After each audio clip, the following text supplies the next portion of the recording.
But let's try this way. Very briefly, I think Laure did a great job in introducing the International Chamber of Commerce.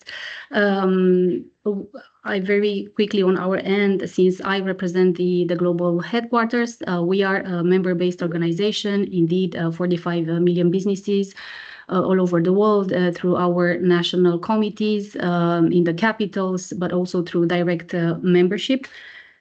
We are headquartered in Paris with the core objectives to secure peace and prosperity through business.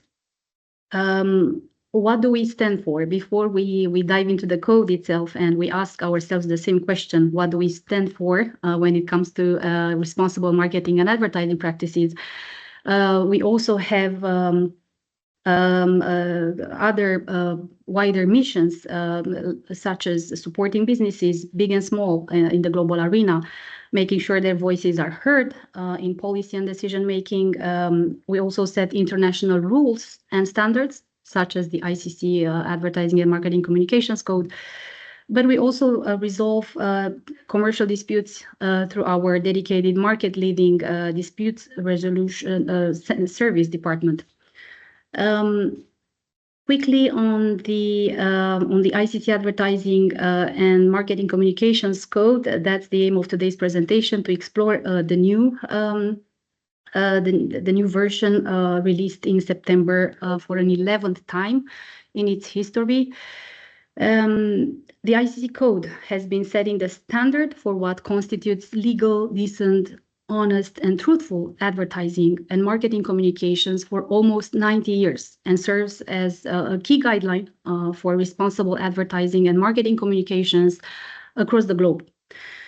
The code serves as a guideline, but it's much more than that. It's a benchmark that has shaped the way businesses engage and communicate with audiences across global markets. With each revision, the ICC strives to keep the code aligned with the evolving landscape of global commerce and communication, making it an essential reference for companies committed to ethical marketing practices. Originally published in 1937, the ICC Advertising and Marketing Communications Code has always had one clear goal: to build and maintain consumer trust. It does this through universally applicable standards that reflect the expectations of both businesses and the public. Developed by global experts who are ICC members, each update is designed to be simple to use, neutral, future-proof, and fit for purpose. This 11th edition in particular stands out as the most comprehensive update to date, and we've seen in at least a decade. Where is the ICC code used? The ICC Marketing Communications Code is the foundation for self-regulation in advertising across the globe. Once again, since 1937, the code has been the advertising Bible, as we like to call it, the backbone for self-regulatory organizations. It's tried, it's tested, and is trusted by both SROs and the marketing and advertising industry at large, but also recognized by governments. With adoption here on the map, you'll see the current self-regulatory ecosystem around the globe. So currently, there are around 52 countries where self-regulatory ecosystems exist, and our code is widely adopted. Our data indicates that it's adopted in 42 out of 52 countries, embracing such self-regulatory systems, which makes it that the ICC code sets the gold standard for ethical advertising. Some countries among those 42 apply the code ad literam, ensuring that advertising practices align precisely with our guidelines, whereas others, like the Stitch in Reclame code, just use the ICC code as a foundational framework, adapting its principles to fit their unique cultural and regulatory contexts. Also important to note, when no local standards exist, the ICC code should step in as the default benchmark. Who else is using the code? Apart from the SROs themselves, large brands and businesses look to the ICC code as their guiding light, ensuring that their marketing practices align with global standards and responsibility. Once again, through this code, although this code is not designed for law enforcement purposes, it serves as a globally accepted benchmark for professional diligence. As a consequence, many companies have voluntarily adopted our code as their own company standard. But obviously, the influence of the code indirectly extends beyond just large multinationals. Small and medium-sized enterprises benefit from its guidelines, influencers too. And the general public indirectly benefits as the ICC code fosters an environment of transparency and integrity in marketing communications. What's in general in this ICC advertising and marketing communications code? At its core are 4 essential principles: that all marketing communications should be legal, decent, honest, and truthful. The code emphasizes social responsibility, particularly in how we market to children and teens, and prioritizes data protection and privacy rights. It champions transparency by requiring clear identification of marketers, especially in social media contexts. With a focus on accuracy, the code mandates the responsible use of scientific terms and substantiation for claims, including those related to environment. Additionally, it promotes fair comparisons, prohibits imitation and denigration, and stresses the importance of health and safety. Finally, the code actively works to prevent discrimination, stereotyping, ensuring that advertising reflects a more inclusive and respectful society. Covering everything from general principles to specific sections on sales promotions, sponsorship, data-driven direct and digital marketing communications, environmental claims, marketing to children and teenagers, the ICC code, once again, is an essential guide for ethical advertising practices in all situations. And now, what's new in this 2024 edition of the code? As just said previously, this is the most comprehensive yet and aim to simplify the structure, modernize the content, and reduce unnecessary details. By way of example, the code scope, which covers all forms of marketing communications, has been further refined with explicit references to contemporary issues such as AI-generated advertising, algorithm usage, and influencer communications. There is also a stronger focus on the responsibilities of all parties involved in marketing communications, including digital platforms, in line with their roles in the ecosystem. It reflects recent social and technological trends, emphasizing the importance of diversity, avoiding objectification and stereotyping. The code now explicitly states that no marketing communication should be linked to corrupt practices or incite disinformation or hate speech. Updated rules clarify claims and substantiation requirements, as well as guidelines for environmental advertising.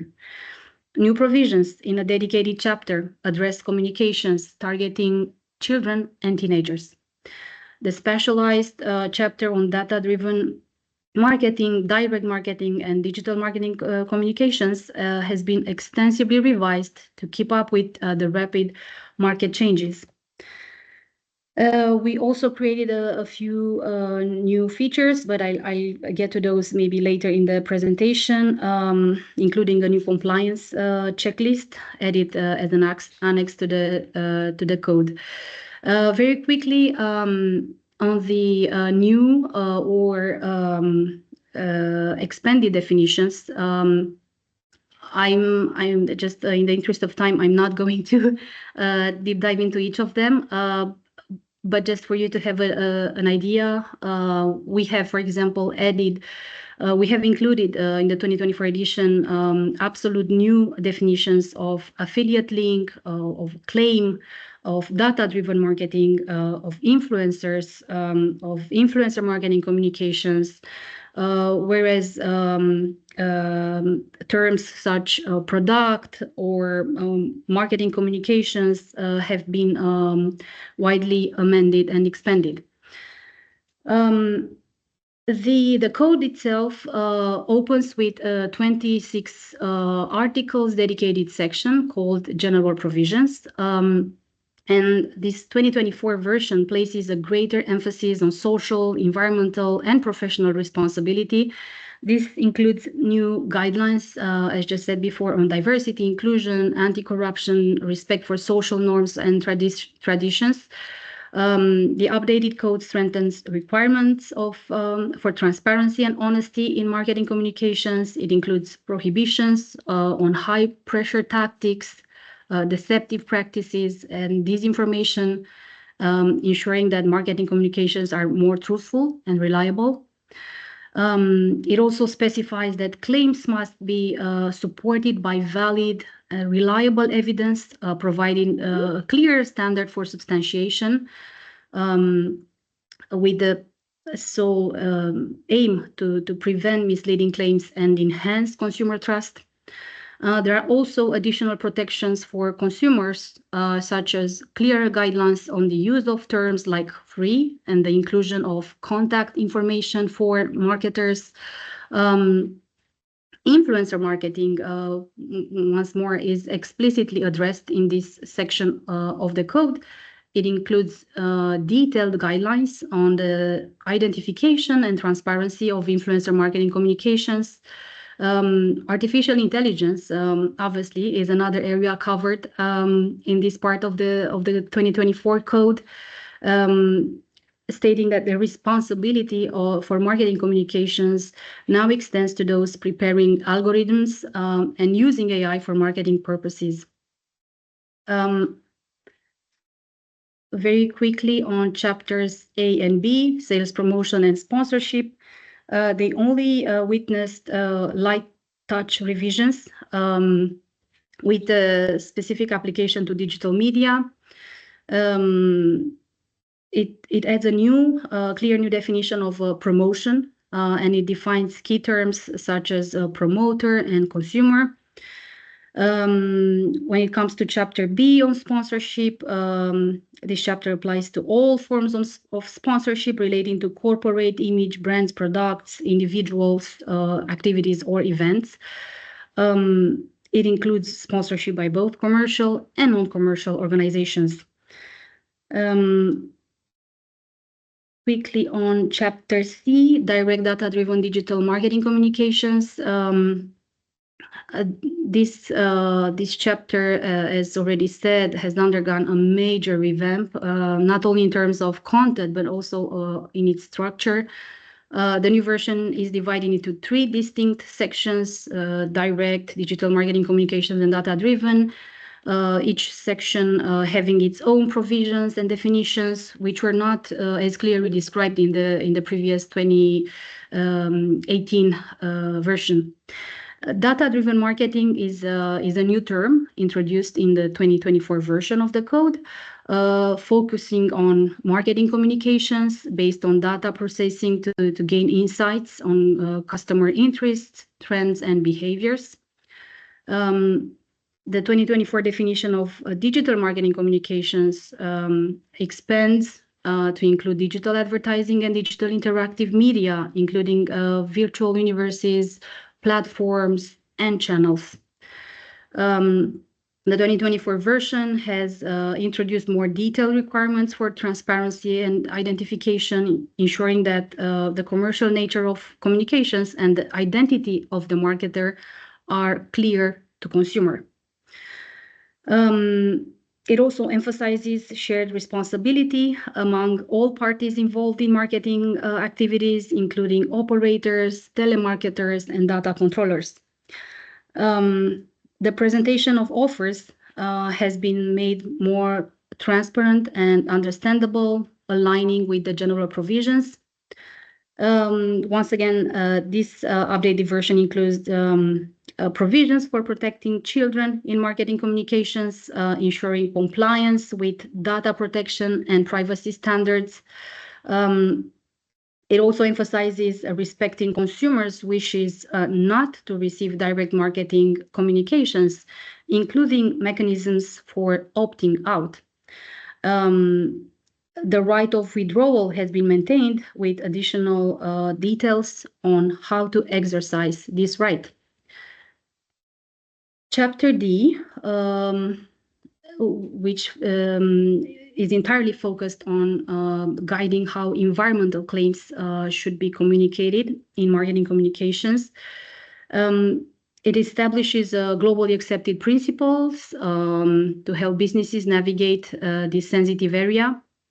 As I'm always directing all the audiences I'm speaking to for a deeper dive into the responsible environmental marketing practices, I would encourage you to also read the additional standalone ICC framework for responsible environmental marketing communications, which offers more specific guidance and more detailed roadmap on how to implement the principles of the code effectively. One standout update in this new Chapter D is a new Article D1, which sets stronger rules for substantiation, requiring all environmental claims, even aspirational ones, to be backed by reliable scientific evidence. A key addition to the new code is the new Article 2, which expands the scope of the code to explicitly cover both social and environmental responsibility. This update reflects a shift towards a broader principle-based approach that prioritizes truthfulness and transparency in environmental claims. The updated guidance in this chapter is more detailed and comprehensive, covering as well a wider range of issues such as sustainability and even circularity. Another new addition, Article D6, tackles claims regarding components and elements, ensuring every detail is accurate and transparent. Chapter D also includes now broader definitions such as environmental attribute and qualification, and offers specific examples to clarify vague or misleading terms. Finally, the newly revised Chapter D of the ICC Code takes environmental claims to a whole new level by emphasizing clarity and consumer understanding. And finally, the new Chapter E, which is one of the most notable evolutions in this 2024 ICC Code, because this is the first time we are introducing a standalone chapter dedicated to children and teenagers. It includes detailed guidelines on audience targeting, age screens, the use of technical means to help children and teenagers distinguish commercial content. It also emphasizes the need for clear disclosure of the commercial nature of marketing communications and obtaining parental consent for remuneration. The chapter addresses the exploitation of credulity and inexperience of including guidelines on the use of computer-generated images and other technologies. The 2024 code provides more specific guidelines on avoiding harm, including references to adult supervision and the potential hazards of certain activities and behaviors. In terms of social values, the new chapter includes additional provisions to avoid incitement or condoning of abusive behavior, and inciting or condoning physical self-harm. This chapter also introduces detailed guidelines on the collection and use of children's personal data, including clear options for obtaining parental consent and information on what data will be collected and how it will be used. Additionally, a new article specifically addresses the privacy of children and teens, emphasizing the need for clear communication of relevant information in terms understandable to the target group. Almost to conclude, I would say that so this new annex, a compliance checklist, is also a novel addition to the code, which we hope will be an invaluable tool for brands, for agencies, and for anyone, for creators, for all the stakeholders, and it will ensure to that their communications will stay in the rules. This can be downloaded on the website together with the code, both on our own main website of the main ICC headquarters, but also on the website of ICC Netherlands, obviously. We also, so on top of this, of enhancing the substantive parts of the code, we absolutely wanted to re-energize the brand itself, the branding of the code, which makes it that we are now offering our all the users a much more engaging web experience, which we hope you will enjoy. There are translations already available, starting with the Dutch one, which I think has been just released. Laure, you confirmed that. And for that, I specifically want to thank everyone in the Netherlands and in Belgium for working in really good, great collaboration and faith. We also have it already translated in Chinese, in French, in Spanish, in Swedish, in Thai, with more translations to come soon. Arabic and Japanese is already in the making, and we hope that we will soon have the Finnish, the Portuguese, the Russian, and the Ukrainian ones coming as well. Which will make it also a record number of translations as opposed to the previous editions. And I think which also speaks volumes because there is still a high interest in the code at a global level. As I wrap up, I just want to leave you with hopefully a powerful question to reflect on. By just simply asking you, when it comes to your marketing communications, to your claims, to your messages, to your campaigns, please ask yourself, what do you stand for? See how we are evolving the Dutch advertising code over time, and how we've referenced to the International Chamber of Commerce codes. We are the Stichting Reclamecode is the Dutch equivalent of all the advertising standards authorities around the world. We are by ourselves, but we are very much looking into the international perspective of parties that we are connected with. All other SROs in Europe are strongly linked, and also there's now an international worldwide web network of advertising standards organizations. So it's truly an embedded effort.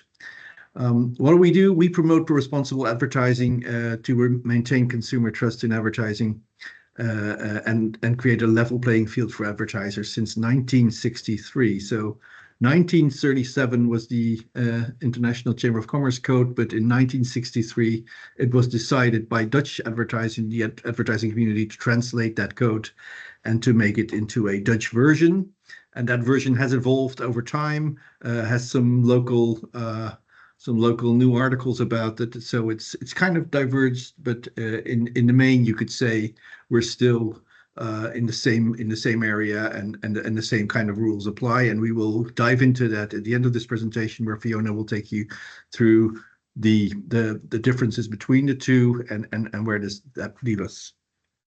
So basically our logo, a red and a green dot and something in the middle, that gives us broadly two and three main activities that we want to share with you. The Dutch Advertising Code, of course, is self-regulation. It's all been produced by advertisers, media creators, and even in a conversation with consumer authorities to get this all together and make it into a workable code that has a strong backing from the whole advertising community.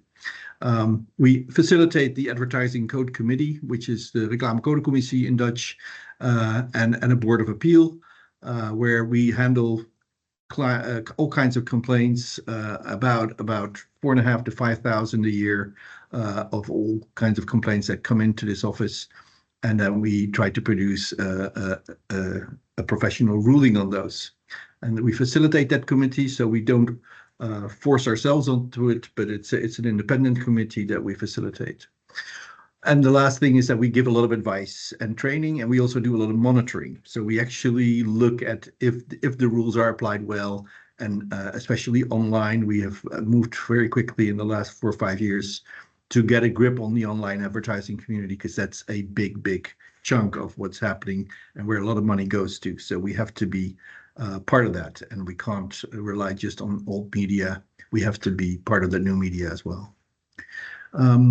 So who are our partners? We are embedded quite strongly with all kinds of organizations in the advertising community, in the channel and media community, and also in the makers, so the creators of media.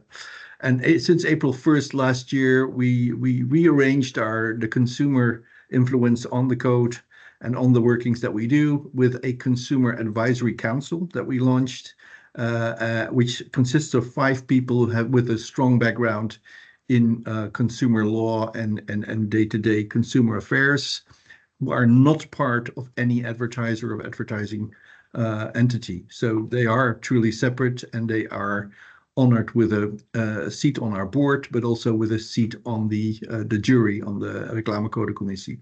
So that makes it a very strong mix. And as opposed to many other self-regulatory organizations in other countries, we've had the consumer affairs always within our community rather than outside as a criticaster. So we strongly believe in that idea that they should be part of the conversation at every stage of what we do. Now also we work closely with the government regulators. Of course, they're at arm's length. They're not part of our daily work, but we do have what we call a legal backstop model, where self-regulation is like the first door of entry. That's where complaints come in. That's where we organize ourselves. But if things go really wrong, we can easily talk to the functional authorities and the regulators and see what needs to be done from their perspective. So, for instance, in the case of influencers, there's close cooperation with the media authority, as already mentioned, but also with the authority of consumers and markets. That's a strong link that we have codified, and that we inform each other about the rulings, about the stuff that we do, and that makes it all a very good and compatible setup. We're also recognized in the media law in the Netherlands, which is quite extraordinary if you consider us as a private organization. We are also part of the media law, and all audiovisual media in the Netherlands should abide by the rulings of the Advertising Code Commission, and that's stated in law. So quite impressive. Next slide, you see our international network. There's the European Alliance of Advertising Self-Advertising Standards, EASA, and then there's the International Council for Ad Self-Regulation, which is a worldwide organization. EASA has been there first, and it's been our strongest ally in working with also international digital players, for instance. We work closely with Google through EASA, but with other platforms, for instance, we have to work on a local basis. So with TikTok and with Snap and Meta, we have local connections in the Netherlands. But with Google, we do it European-wide, and we hope to move that with the other platforms as well in that direction.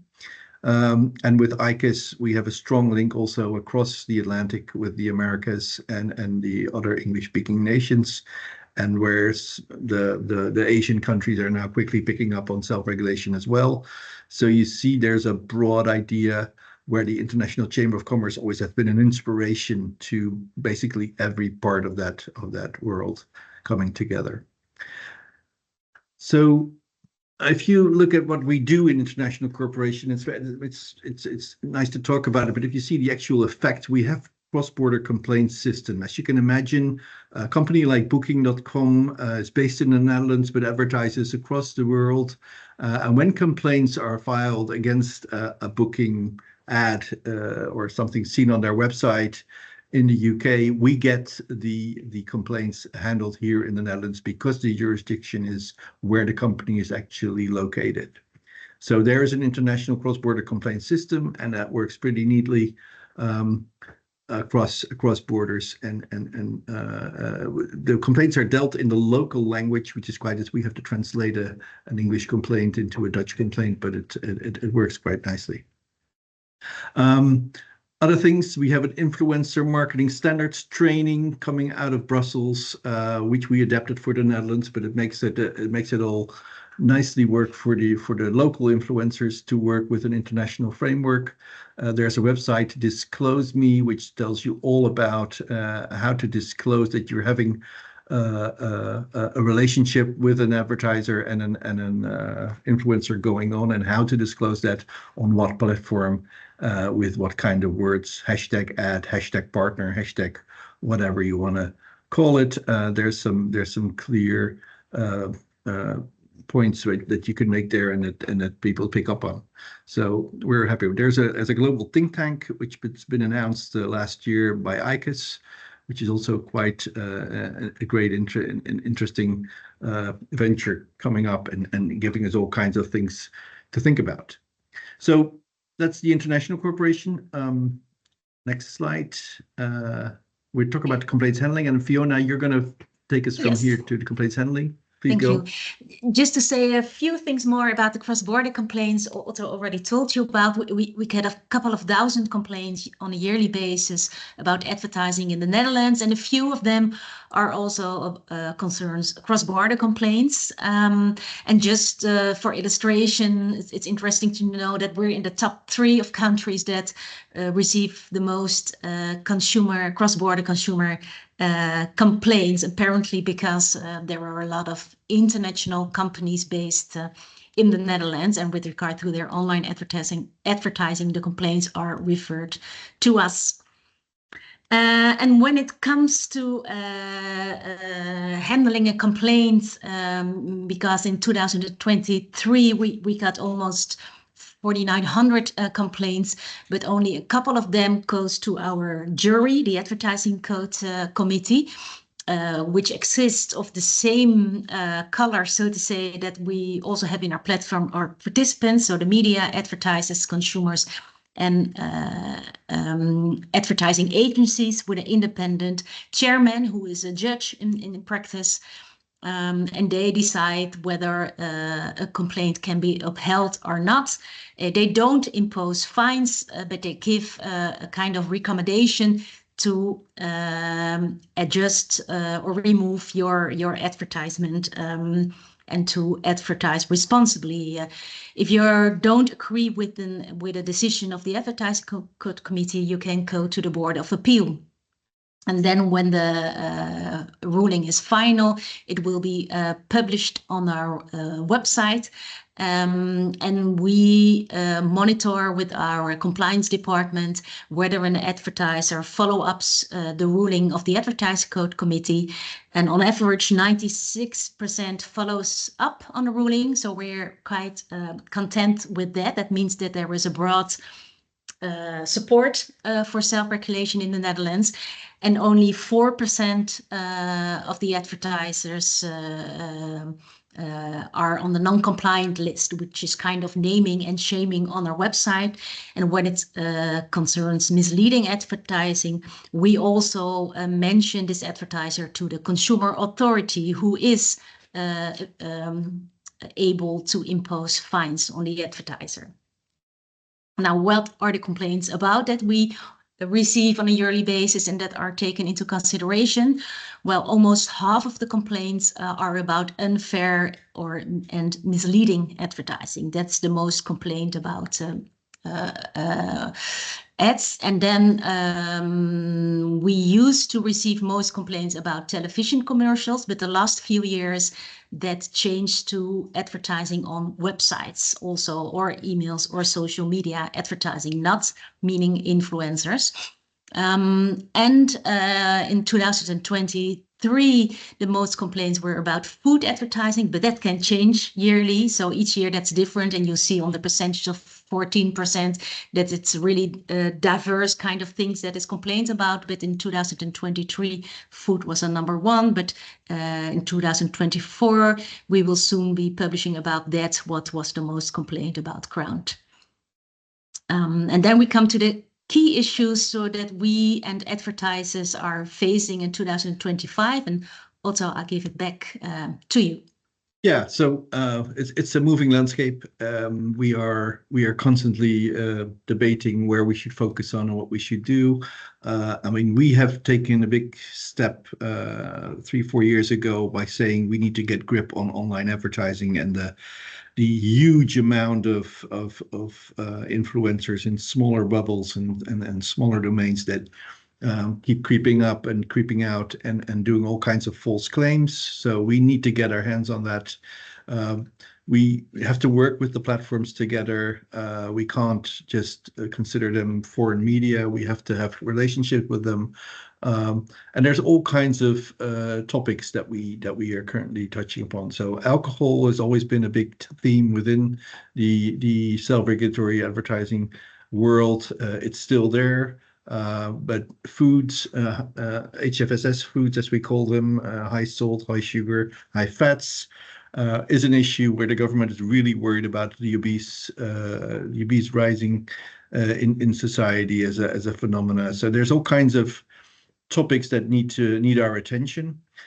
Environmental claims is a big topic. Almost every session of the Advertising Code Commission every 2 weeks sees complaints coming in on environmental claims from companies, and people want to know what is actually right there. So there's a lot of things to work about, but especially influencers is something that we took head on, not only in terms of monitoring with the aid of AI, but also trying to professionalize the influencer community. And it's a very loose community. Influencers are not in a union or anything. They don't have their own bodies, or they have their community not very well structured. So we set up together with 2 branch organizations, the Dutch Advertising Association and the Digital Driven Marketing Association, a website called influencerregels.com, where all the rules for influencers are neatly put together and is for everybody easy to see.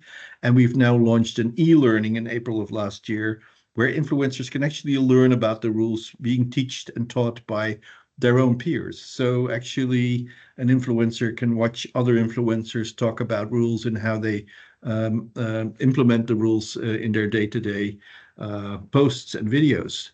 They receive a certificate if they do an exam. They become part of a public register, and that register then again is monitored by us. And we monitor on TikTok, on Instagram, and on YouTube, which is about 90% of all posts done in the Netherlands. We're going to add Snapchat this year. So we can monitor every single influencer that says, I'm now an official certified influencer. And for that reason, you could be trusted with me. You can actually make advertising with me in a better way. And the way this works is that we had a lot of big advertisers, big brands join us in this platform, and we're about to say, we're only going to work exclusively with influencers that are certified. So this is a big jump and a big leap for us. We're very happy that we can now announce that we can build trust within the influencer community, like doing this in a self-regulatory sense. We don't need the government. We can build our own little ecosystem with a certified population. So that's a kind of a sign of how we work with these new with these new things, but there's a lot to say about the other topics as well. The influencer monitor that we have produced together with a small AI startup. We started experimenting in 2020, and over the last 4 years, we have moved to a comprehensive system where we can actually follow all these influencers and very quickly go through thousands and thousands of posts and hours and hours of video reduced to minutes, and we can find all kinds of things because of the sophistication of this program. So it makes real good sense to invest in this, and self-regulation is not only about complaints handling, but it's also about proactive monitoring. Then we go to the rules inspired by the ICC code. We will give you some ideas on what Georgina has just mentioned in terms of what the new code is about, and what we have in our own Dutch code, and how they compare. So Fiona is going to take that part of the presentation again. Yes, thank you, Otto. When you look at the Dutch advertising code, you can say it consists of two parts: a general part, which is greatly inspired by the ICC marketing codes, which also has the same basic principles, saying advertising should be legal, decent, honest, and truthful. Also, advertising should not mislead, which is based on the Unfair Commercial Practices Directive, which applies in the European Union. And advertising should be recognizable as such. So these are the most important rules, and these always apply, whether it's ads that are online or on billboards or TV or in a cinema, or whether an ad has been AI generated. The general rules always apply with regard to the content of the ad, and of course with regard to the recognizability. And then we have 23 special advertising codes for advertising for particular products or services like alcohol, food, gambling, cosmetic products, or travel offers. We have cross-industry rules like the ICC code for sustainability and advertising to children. And furthermore, we have advertising codes which are not so much about the content, but more about the methods of distribution, like advertising through your mailbox, through post, phone, email, or social media. What has been recently changed or is about to change? Well, in 2024, the advertising industry updated their advertising code, which was one of the first advertising codes that was special code that's part of the Dutch advertising code, and it has been updated especially with regard to influencer marketing and applying the 18+ filter on social media platforms. And the Advertising Industry Association, STIVA, is also a partner of us that is actively using the influencer monitor to monitor advertising for alcohol on social media platforms, to prevent that it's in breach of the code or that it is aiming at a too young public. And there was already a special code for alcohol-free beer, but now in 2024, that has been broadened to all variations of alcohol, non-alcoholic drinks. And also this advertising for these kind of drinks may not be aimed at minors. Another code that was changed in 2024 was about telemarketing, so people that phone you up, and to prevent further consumer irritation, these rules were made a little bit more stricter, also to prevent legislation in the Netherlands. And then what's on the agenda? What is about to change? Well, the food industry is busy with an advertising code for food. I saw in the chat something about the WHO, which is, of course, an organization that is concerned about food advertising and children. And I think so far this is being regulated on a national level. But what we see in the European context is, but also international, that is a subject that is on the agenda of a lot of SROs. And we expect to have a stricter code on this subject for food advertising to children. So far, it is forbidden to advertise HFSS food in the Netherlands for children under 13 years old, but the industry is looking to see whether this age limit can be made a little bit more higher, and the food criteria will be made a little bit more stricter, like the EU pledge criteria. The postal filter, which is a filter where you can subscribe to if you don't want to receive advertising by direct mail, that code will be updated this year. Before summer is to be expected. That also applies to advertising through email. So these are the distribution mails. And furthermore, on our agenda are the evaluation of the social media and influencer marketing code. We have this code since 2014. And together with the DDMA, the Data Driven Marketing Association, and the BVA, the Dutch Advertisers Association, we are looking into this code with people from practice, and we expect to update this code later this year. That also applies to the advertising code for children and youth, and the advertising code for sustainability claims. And these are, of course, topics that we also see in the updated ICC market code. Certainly, we will look into these updates and see whether we can take aspects from these updates into our own national codes. And that brings me to the next and last subject, which is a comparison, a short comparison with the updated ICC marketing code and the Dutch advertising code. What's the same and what's different? As I already said, advertising should be legal, decent, honest, and truthful. Those are the shared basic principles that we have. Something more in the general part that we don't have in our code is the identity of the marketeer, that it always should be transparent. For commercial advertising, actually, this is a requirement. But for example, for advertising for more societal issues, more like a political party or something else, it's not. Well, political party is not a good example, but we had sometimes we have ads when it's not clear who it's from, and then we don't have this obligation to be transparent of the identity of the marketer. But if it's not clear, it can be still in breach with the advertising code, saying that an advertisement shall not undermine confidence in advertising. So it is regulated, but on a different level. And the ICC code says also something about the respect of privacy rules, and this is also not explicitly mentioned in the general part of the advertising code. And we have, of course, the GDPR and the Privacy Authority who looks into that. So this is more general remarks, and then we dive into the specific subjects that Georgiana already mentioned in her presentation and that I will shortly now walk through. So when we talk about AI and algorithms, this is of course an important subject that we also are discussing, and industry associations in the Netherlands also are looking into this to keep this responsible.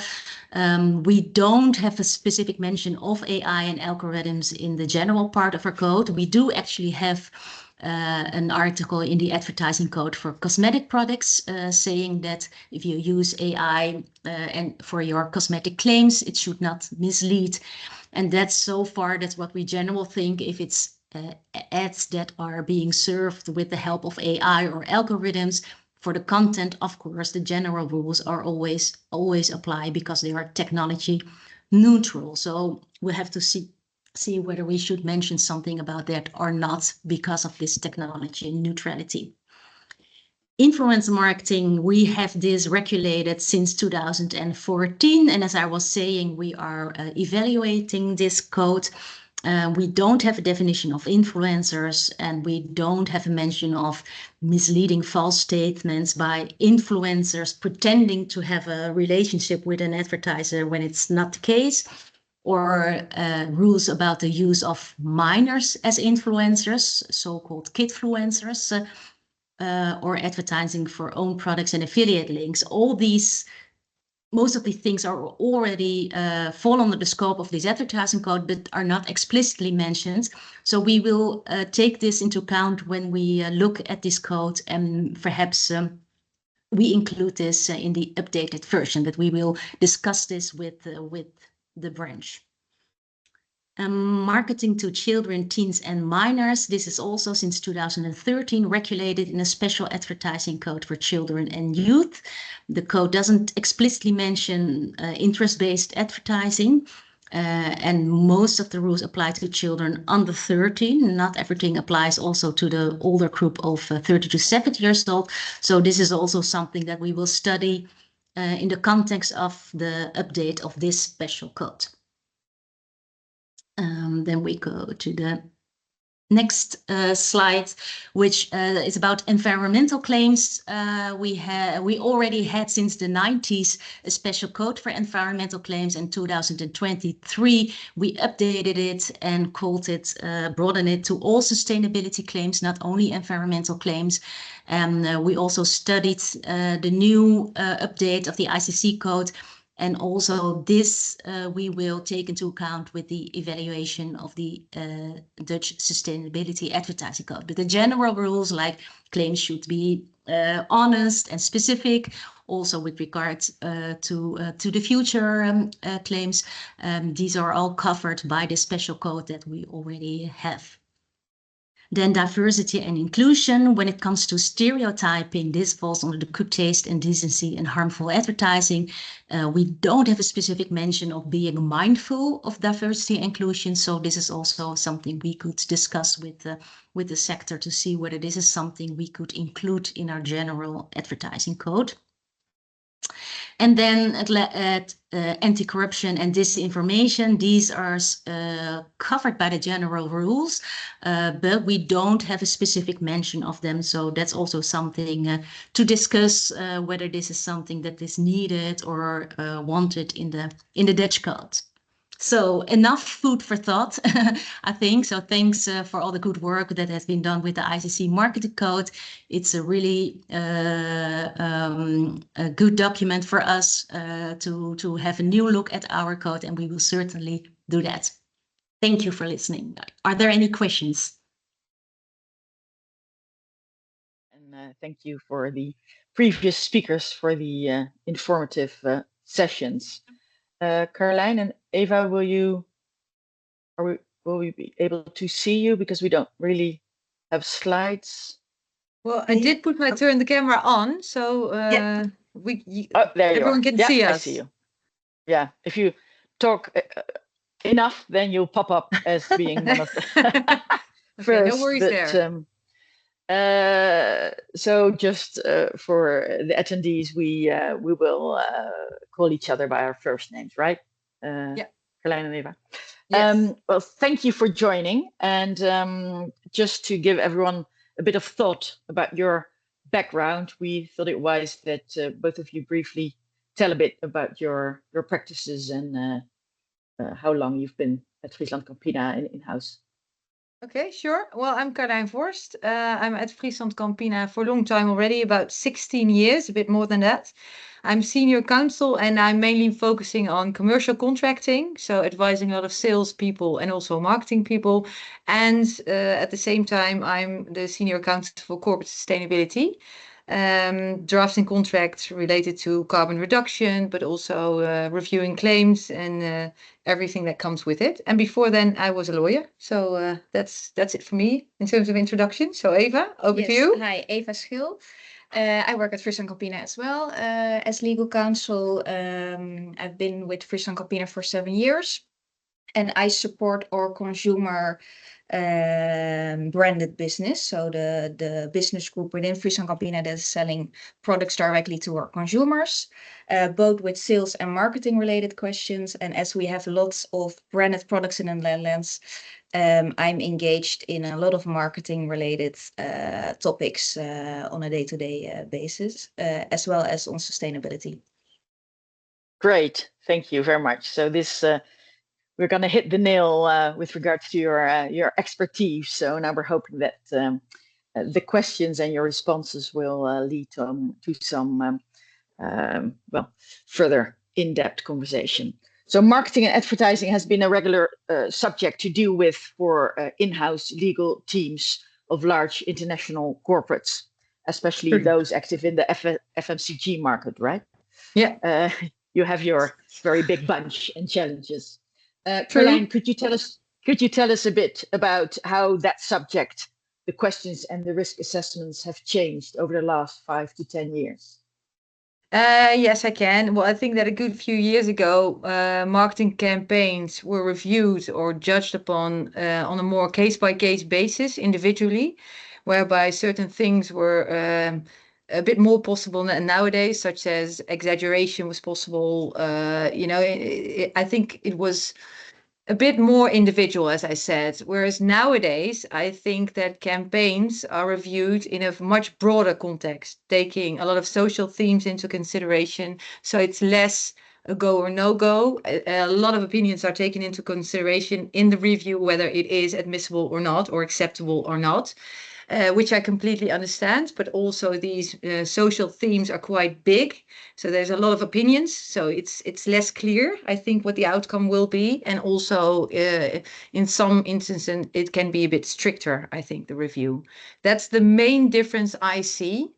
So it's also a bit more complex, I think, for marketeers to decide on what is possible and what is not possible, even when they want to do the good thing and the right thing and put up campaigns within the boundaries of the regulations. I think that's, in short, the biggest difference.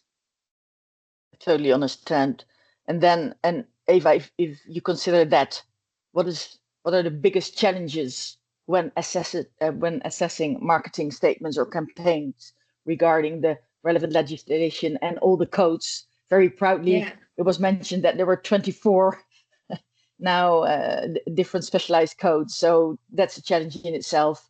What is your starting point and which principles do you apply? Yeah, so that's an issue within Friesland Campina as well. So there are many different codes, and we are an international company.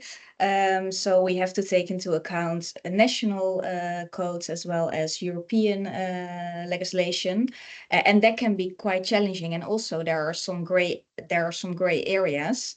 So, and in general, as we are an international company with a reputation, we try to avoid major risks and are more likely to apply a stricter interpretation or the strictest interpretation. And also internally within Friesland Campina, our marketing colleagues switch roles quite quickly. So it's also important for us that we maintain a level of understanding within marketing with our do's and don'ts. So we have regular training sessions, for example. And then what we noticed over the few years is the number of questions on sustainability. So that's now really a hot topic. I think everywhere. Yeah, and to add on that, Tera, if I may, because it comes to my mind, also the content of the marketing or the claims or the advertising is more complex. If you talk about sustainability, it's a complex theme. There's a lot of companies with innovative ideas, or at least a lot of developments that they really want to spend money on, but then also, if it works, want to be able to tell people and to inform them in terms of external communication, which can be marketing or not, or can be expressed as marketing or not. And I think that's also a very complex problem right now, because how to easily claim these complex innovations, and also for the people that have to review the campaigns, do they know enough about all these innovations, about how it works, the technicalities behind it? So I think it's, in general, a lot more complex than it used to be because of all these themes. Yeah.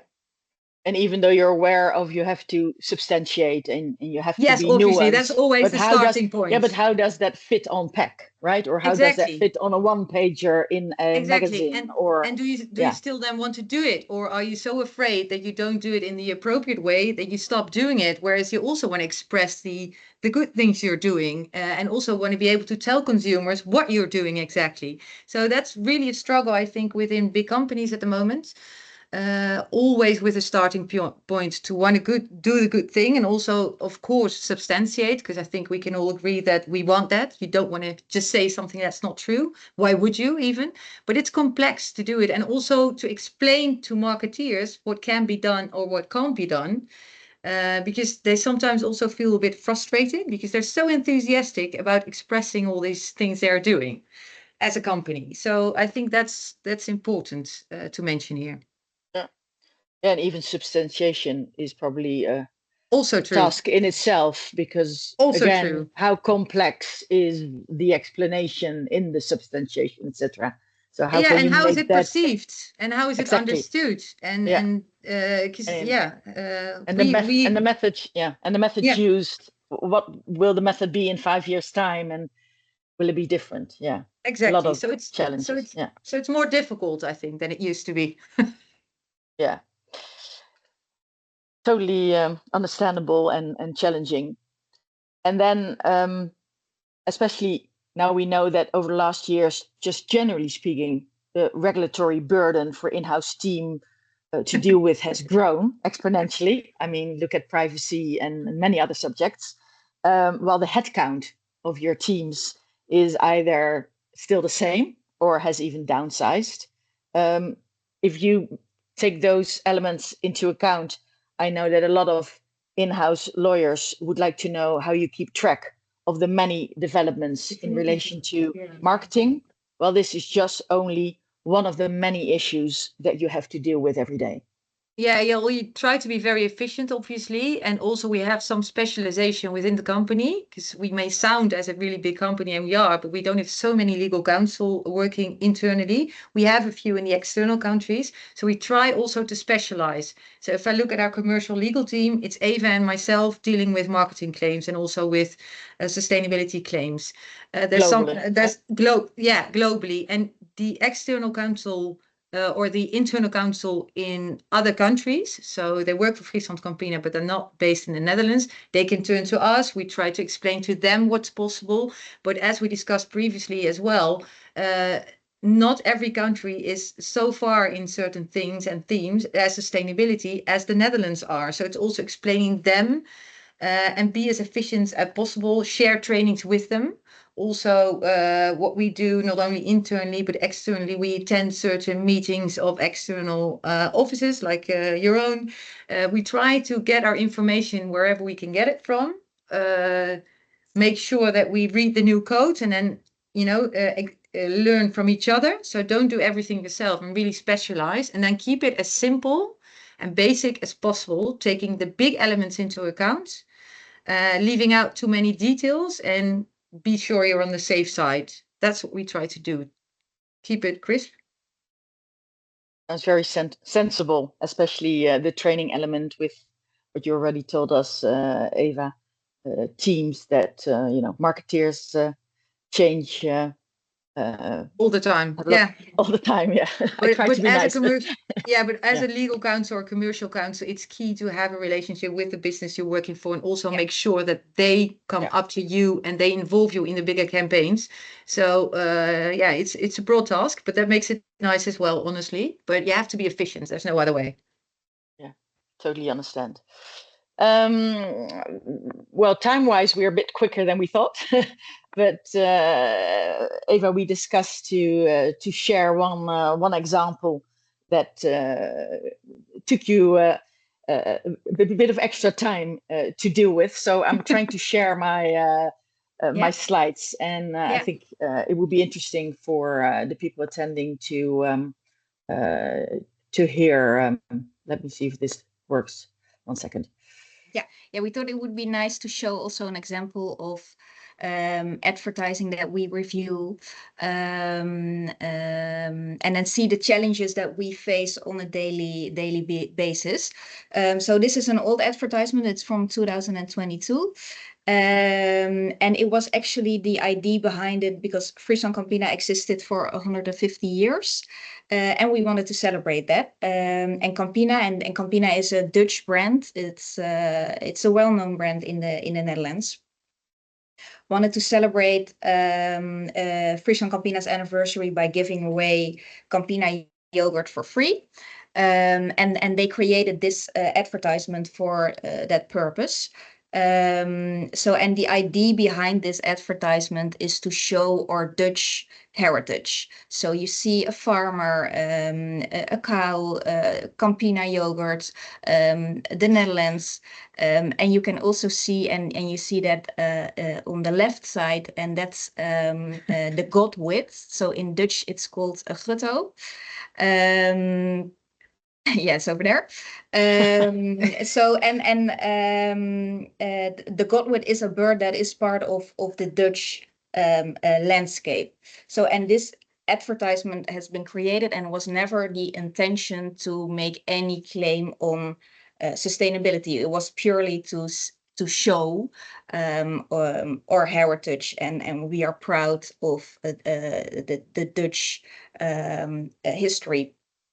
But we received a complaint at the Dutch advertising committee specifically about the image of the bird. The claim was that it is misleading because this gives the impression that consumers that buy Campina yogurt contribute to the welfare of this bird. And in this case, our farmers actually paid extra attention to the welfare of in this case, the birds, but that wasn't specified in this advertisement. And the Dutch Advertising Committee was in the end of the opinion that this was indeed a sustainability claim. And I think this example shows that the difficulty from our side sometimes as well, because it was never our intention to make any sustainability claim with this advertisement. The idea was to create an advertisement to celebrate our anniversary. And of course, the intention of an advertisement is not the criteria that is taken into consideration. But it is quite difficult sometimes to review an advertisement in a different context. And also the result of the judgment from the Dutch advertising committee resulted internally in many questions about which birds can we use, which animals in general can we use on our products, questions about flowers, grass, and so on. So it created a lot of internal questions as well. But I think this or even the cow and the farmer. Yeah, I mean, is the cow walking around freely around? Yeah, but the funny thing, I think, or it's not funny, but we didn't expect it, as Eva was said. The idea was completely different, and then it could turn into a sustainability and environmental claim. So you have to be really careful, and that's what I meant by saying it can be a bit more strict than the intention was. And it's all understandable, but still, that's the challenges you face, and also what you have to explain them. And you cannot inform them about everything that's allowed or not allowed, because it's always a package deal. So it's a good example, I think, of something we didn't mean to do in the wrong way, but appeared to be. So after all. And we had a lot of internal discussion as well within Friesland Campina and the Godwit, because I had never heard of the bird. Shame on me, I think. But well, did you file appeal? Eva, did you file? No, we did not file an appeal, because it was just an advertisement that was. We used it for one day only. Yeah, we decided to not file an appeal. Yeah, and it was also not the aim to do something with the godwit as such. No. So also there, I don't think it was the wise. Yeah. So that's just one example, but well, you often see advertising of Friesland Campina, I think. So. Well, we appreciate you sharing the example and giving us a bit of. I mean, yeah, it's always tricky when you're in-house to give the examples that you're sort of free to speak about insofar you're true, but able to. So it's just a journey that many of us have, and yeah, that's really what it is. I think that's really what it is, and I think it's also good to be honest about these things, because other legal counsel must also struggle trying to do the right thing. So I think it's very good to share it as well. Yeah. We won't be the only one, nor the first or the last party struggling here. No, if we hear the numbers of the RCC, you're definitely not the only one. Well, a lot of this has already been discussed, so I try to go one step further than just the new ICC code and what has been spoken about by Otto and Fiona, focusing more on the multi-jurisdiction challenges. And as we all know, doing business in a global world while also want to mitigate risks is simply not easy. Law is national, and even Europe is only partially harmonized. And when we look at advertising, that is not different. Even European directives give a level of freedom on how to implement or regard the scope. For example, the Unfair Commercial Practices Directive that was mentioned by Fiona has a business to consumer focus, but 8 of the European member states, among which Germany, for example, has widened the scope to business advertising. But in the Netherlands, the relevant articles in the Civil Code are also addressed to business to consumer advertising. Our self-regulatory body, the RCC, has widened the scope, also covering business to business advertising. So again, on a national level, there are differences. The self-regulatory bodies play an essential role in Europe, with again, largely based on existing legislation, such as the Unfair Commercial Practices Directive and the ICC Code, but again, with national deviations. Deviations are not always because of mere legislative reasons, but also language or courts that have their own interpretation play a role. Let me go further into the multitude of regulations and bodies. As said, Europe is partly harmonized, but on a national level we have differences. These countries, when I look at my practice, it's almost impossible to get an advice for every jurisdiction, of course. So these countries I flag are often the countries where they want advice from to get to that level that Carlijn mentioned, of a certain risk level that is acceptable to take for either European or a more global campaign. These are really strong legislations, and they have sophisticated legislation and case law, etc., on advertising. With regards to the bodies involved in supervising and enforcing advertising legislation or guides, this is basically the field. I hope you understand me trying to make something which is fairly complex into a understandable slide. Of course, we have spoken widely about the self-regulatory advertising bodies, but I think that definitely mention should be made of the consumer authorities. These consumer authorities have been addressed in the Unfair Commercial Practices Directive as the enforcement supervising bodies. So this is both on a national level, for example, in the Netherlands, the ACM, but the national consumer authorities cooperate in the CPC network. And the CPC network can act upon their own initiative, but can also act upon alerts from non-regulatory bodies, such as the European consumer organization, again, where national consumer organizations are part of. An important one, and I have a couple of examples later on of the enforcement from both national as well as the CPC consumer authority bodies. And of course, also civil action has been taken for many years with regards to advertising. But again, we see a rise, I think, in action that has been taken by NGOs. So where, 10 years ago, it was more competitors fighting competitors in court because the regulatory bodies can only have judgment to a certain level, and there's more to claim in civil actions. We see especially NGOs being far more active with bringing advertising complaints to courts.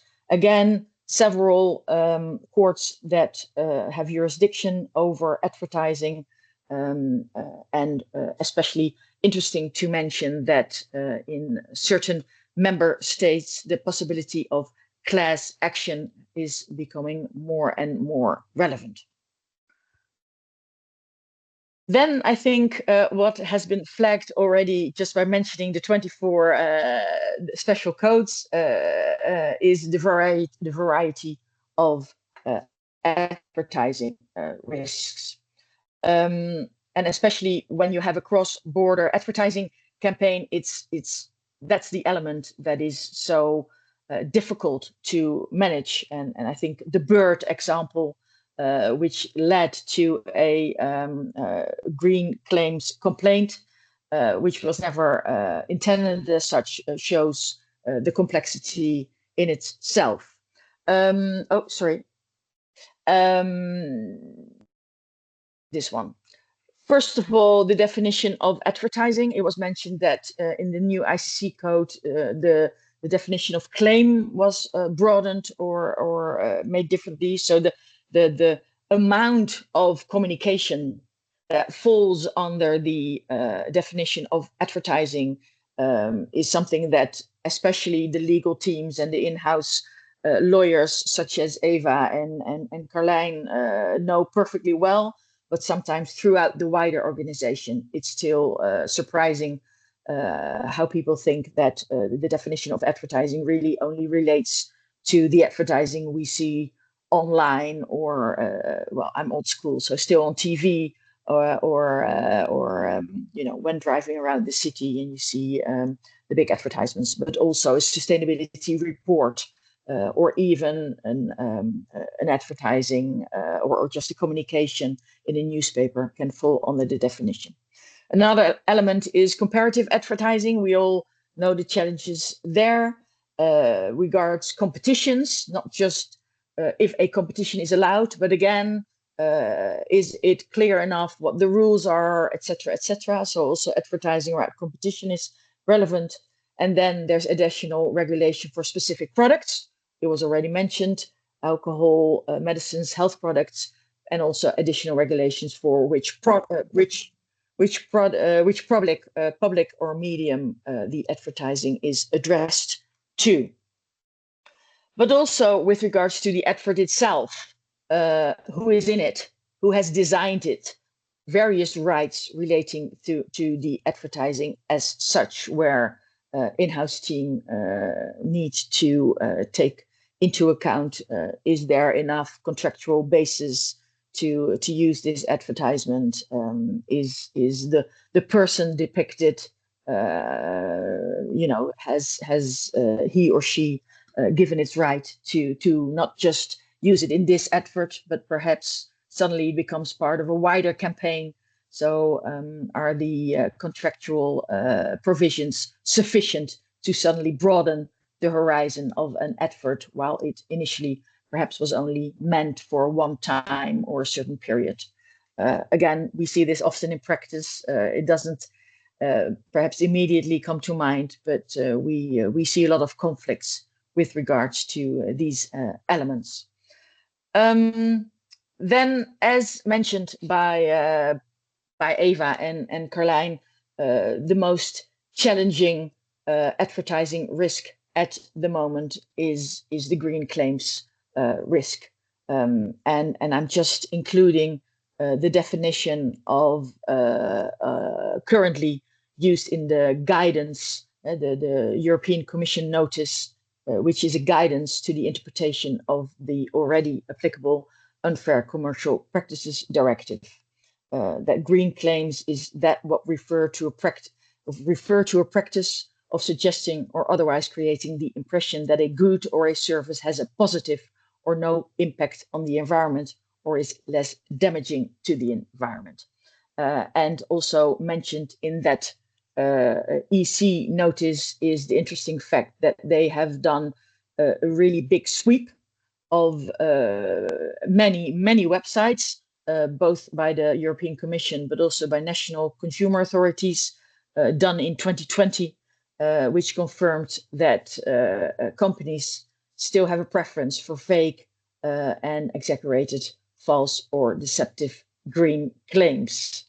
A bit too proud sometimes about the achievement and with the risk to exaggerate here and there. But it also is included in the European Commission notice that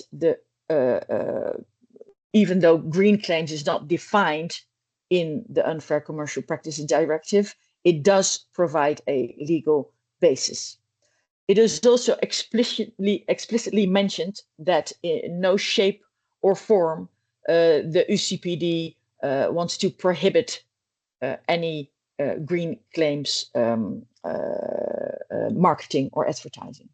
But it is clearly mentioned that insofar green claims are truthful, not contain false information, and are presented in a clear, specific, accurate, and unambiguous manner, green claims should be able to be made. So, as also flagged by Carlijn, the biggest challenge currently is, with regarding green claims, the amount of rules, regulation, and guidelines. And I just indicated those relevant for the Netherlands, and we spoke about the first two, but also the Consumer Authority has published its guidelines regarding sustainability claims and is really actively scanning the market if companies do meet these requirements.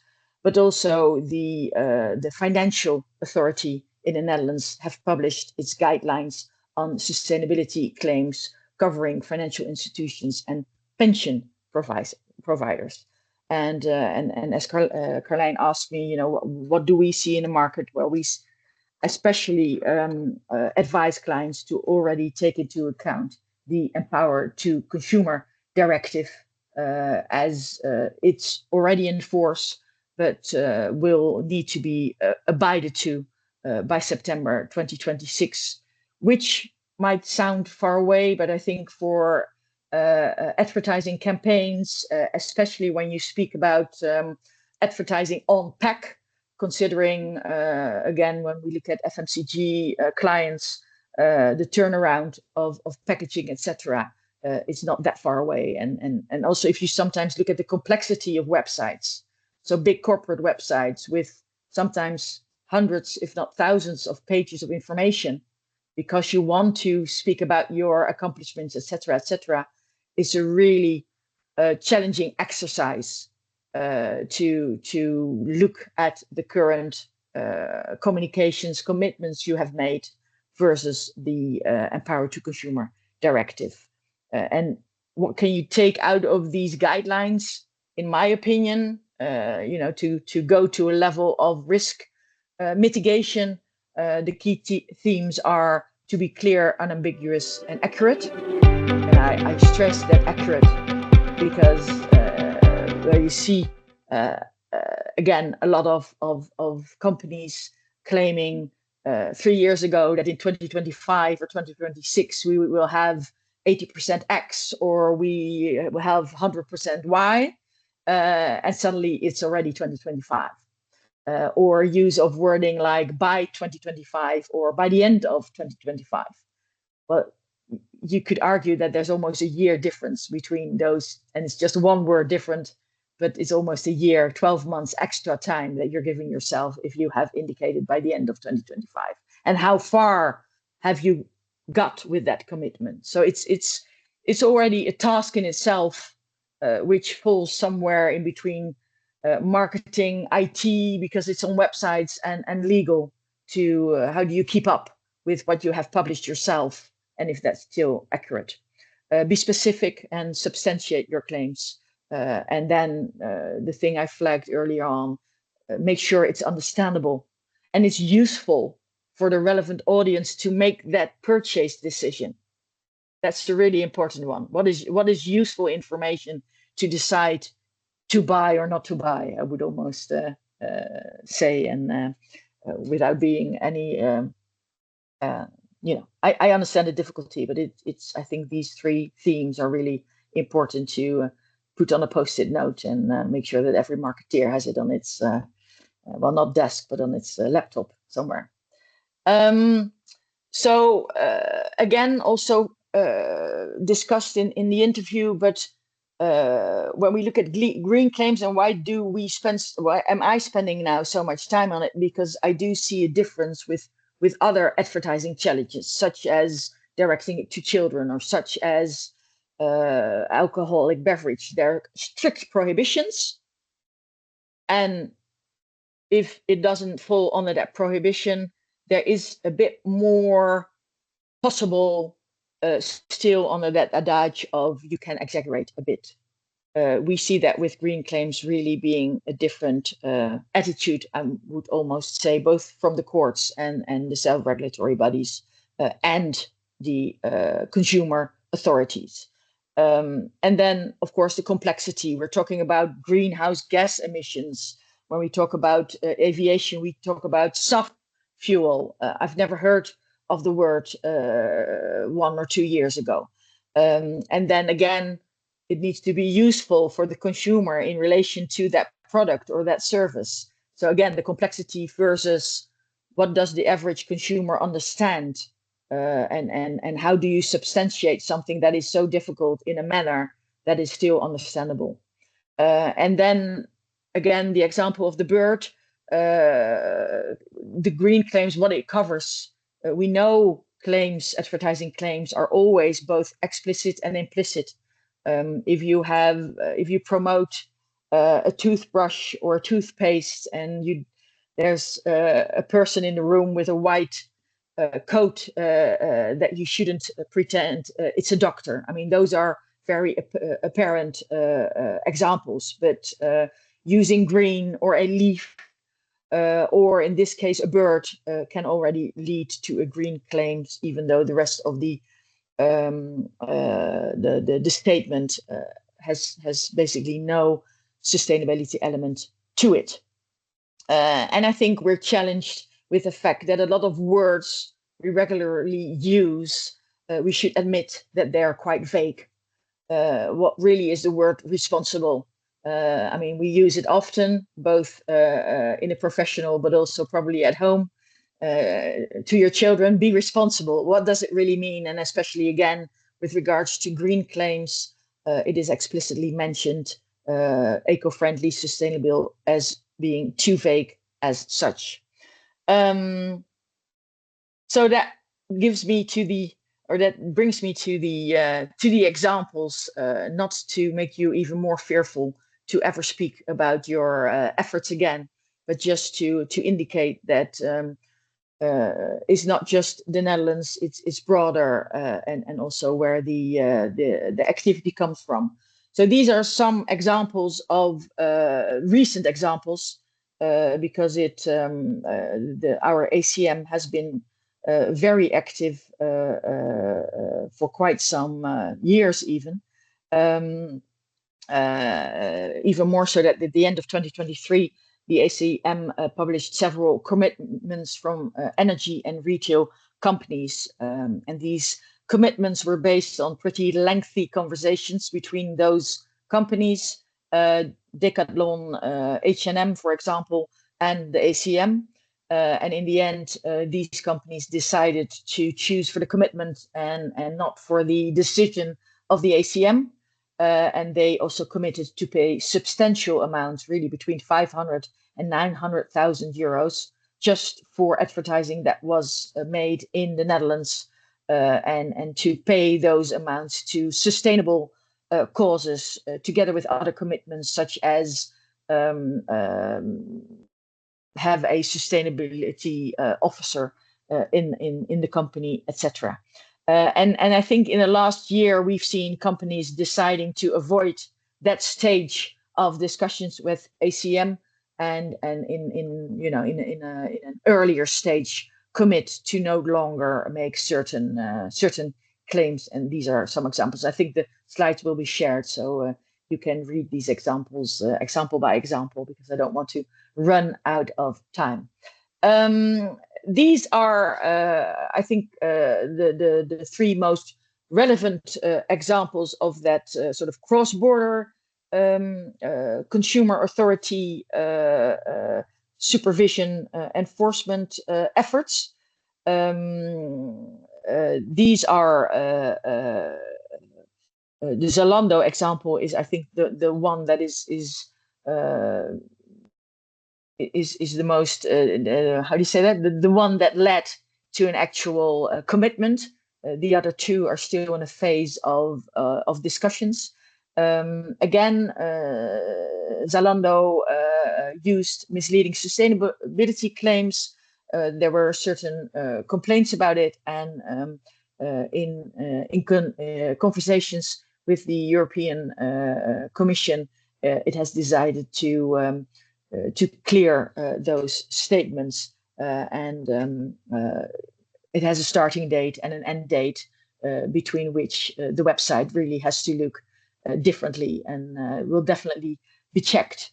We've also seen an alert in November 2023 by the European consumer organizations. In a total of 13 countries participated in that report. It's a lengthy report. It's really interesting to read, by the way, because it's really about substantiation, speaking about substantiation, but it really has dived into the subject of recyclability of plastic bottles. And even though in the report it's clearly indicated that there are many companies who make 100% recyclable or from 100% recycled plastic bottles claim, the BEUC decided to focus on three major drinking water bottle traders, in this case Coca-Cola, Danone and Nestle.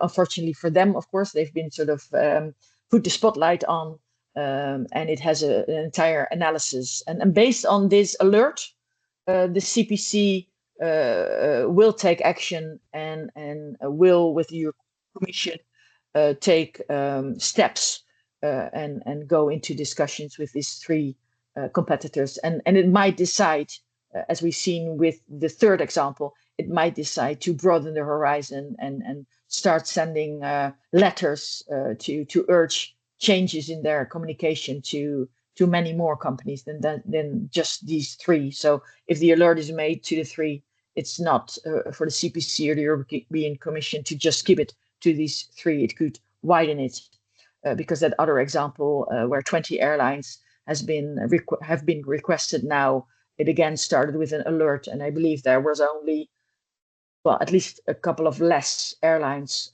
included in the report of the BEUC alert, but now there have been more letters sent, and again it's about sustainability claims focusing on CO2 emission.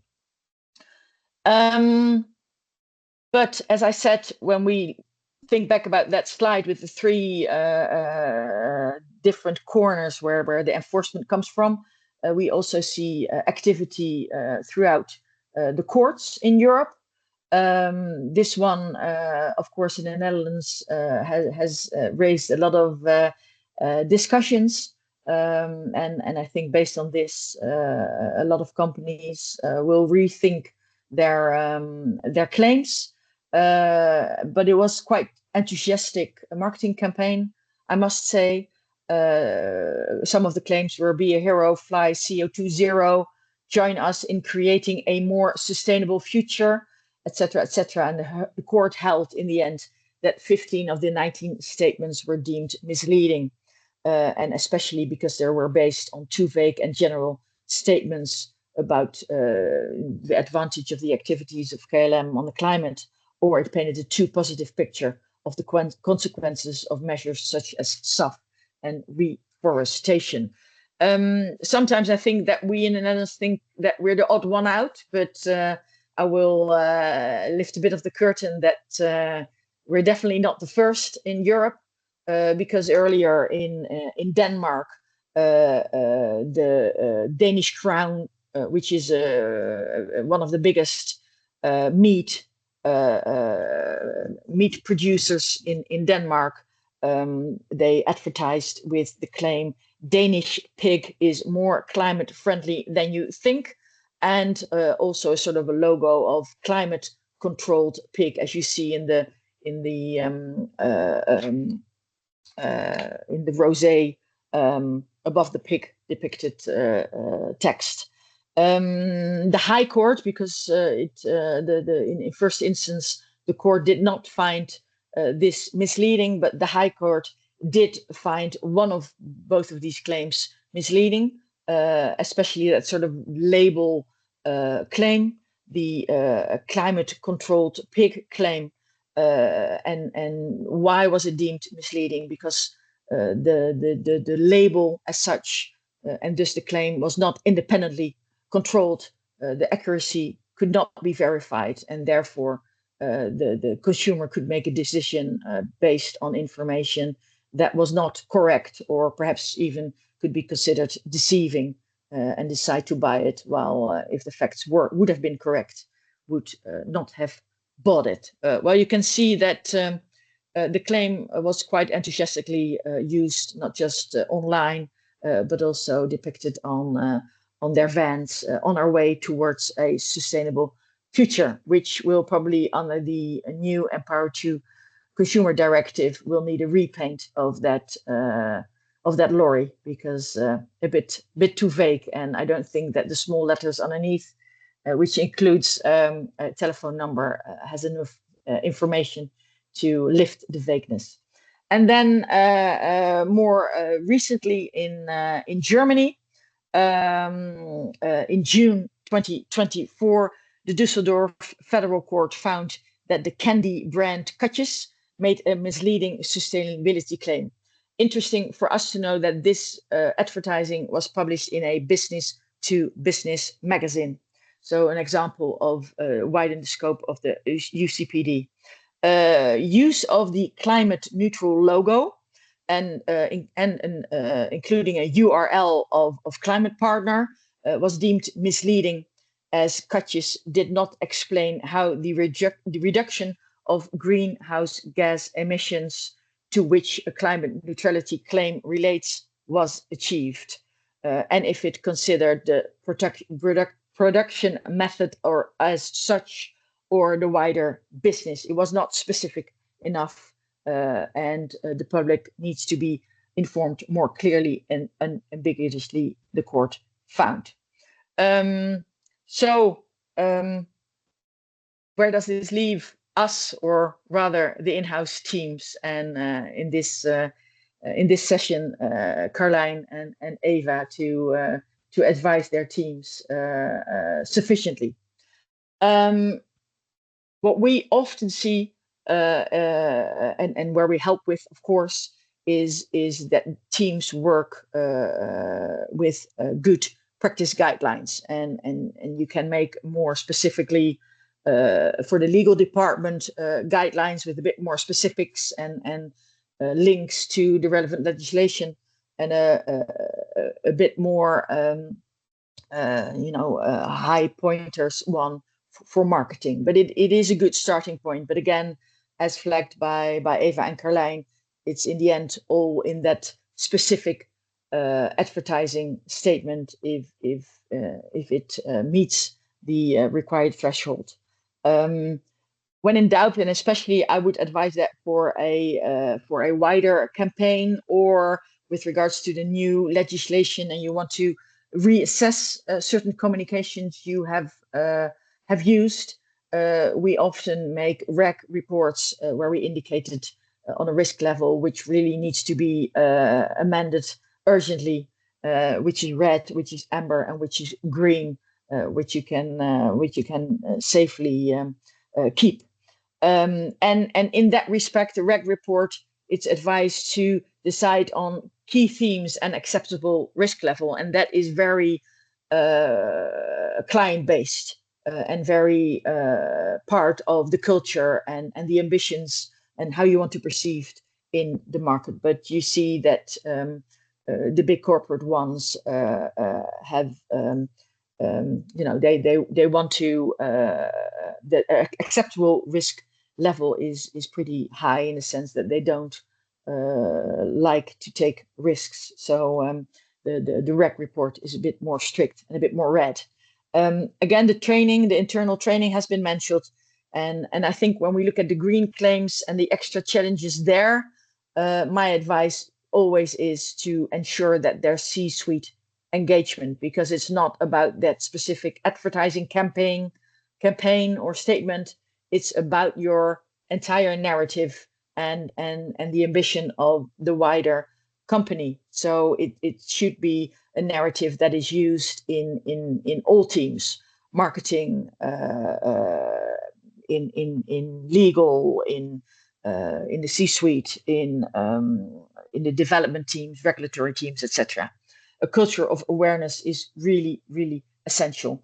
And again, keep stressing that it basically relates to all communication when you look at green claims and when you look at other relevant legislation with regards to ESG. So the CSRD and the CSDDD, it's not part of this session, but again, anything communication-wise that comes out of that, that you are very likely to publish, please also ensure that you have looked at it from a green claims, empower to consumer, unfair commercial practice directive, etc.